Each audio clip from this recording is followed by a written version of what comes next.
Oiê, tudo bem?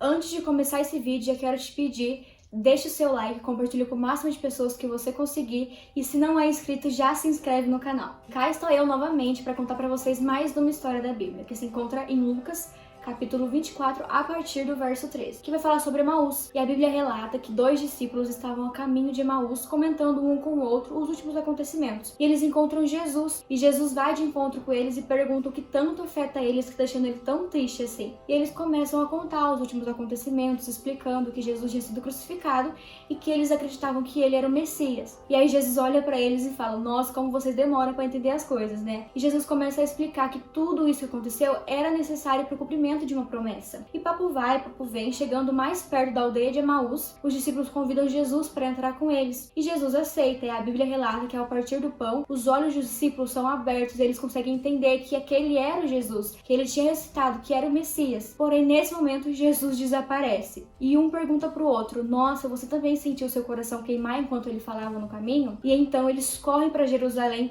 para contar para as outras pessoas que Jesus tinha mesmo ressuscitado, que ele também estava muito vivo. E 4 coisas que me chamaram muito a atenção nessa passagem, nessa história, foi o quê? Primeira coisa, o porquê que os discípulos estavam indo para Emaús, sendo que Jesus pediu para eles ficarem em Jerusalém. Acredito eu que os discípulos se precipitaram, eles não acreditavam que Jesus iria ressuscitar, mesmo depois de todos os milagres que Jesus fez.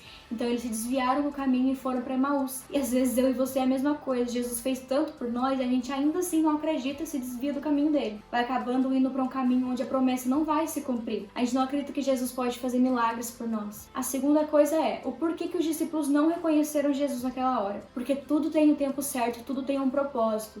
Primeiro Jesus teve que trabalhar no interior dos discípulos, explicar a história para eles, primeiro fazer eles crerem para depois sim se apresentar, se mostrar para eles. E Jesus ainda tem que trabalhar no nosso interior para depois sim se mostrar a nós. Terceira coisa é, eles estavam tão chateados com Jesus porque eles só pensavam neles, nos problemas que ele tinha. Os discípulos queriam que Jesus tivesse liberto o povo dos romanos, sendo que Jesus veio para fazer algo muito maior, muito melhor, algo eterno para eles. E às vezes a gente é do mesmo jeito egoísta. A gente quer que Jesus resolva os nossos problemas na hora que a gente quer, no tempo que a gente quer, do jeito que a gente quer. E Jesus veio fazer algo por nós muito melhor, muito maior e algo muito eterno. Então, às vezes, as pessoas se aproximam de Jesus pelo que ele pode fazer, pelo que ele pode realizar, pelos sonhos, pelas curas, e não pelo que ele fez por nós, porque ele se entregou ou por quem ele é. E a quarta e última coisa é a falta de discernimento dos discípulos. A maior história do mundo estava sendo desenrolada bem debaixo do nariz deles e eles não conseguiam enxergar isso. Então, às vezes, a gente não consegue enxergar as coisas porque falta discernimento, falta entendimento pra gente. Os nossos milagres, às vezes, estão acontecendo na nossa frente, do nosso lado, e a gente não consegue entender.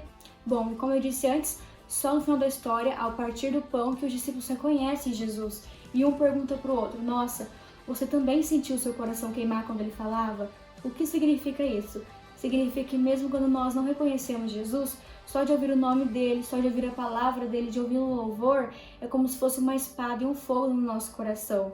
E depois de tudo isso, os discípulos correram para Jerusalém para contar o que tinha acontecido. Ou seja, depois de todo o propósito, ainda tem um monte de história para contar. E é por isso que eu espero que essa palavra tenha ficado no coração de vocês e que Deus abençoe.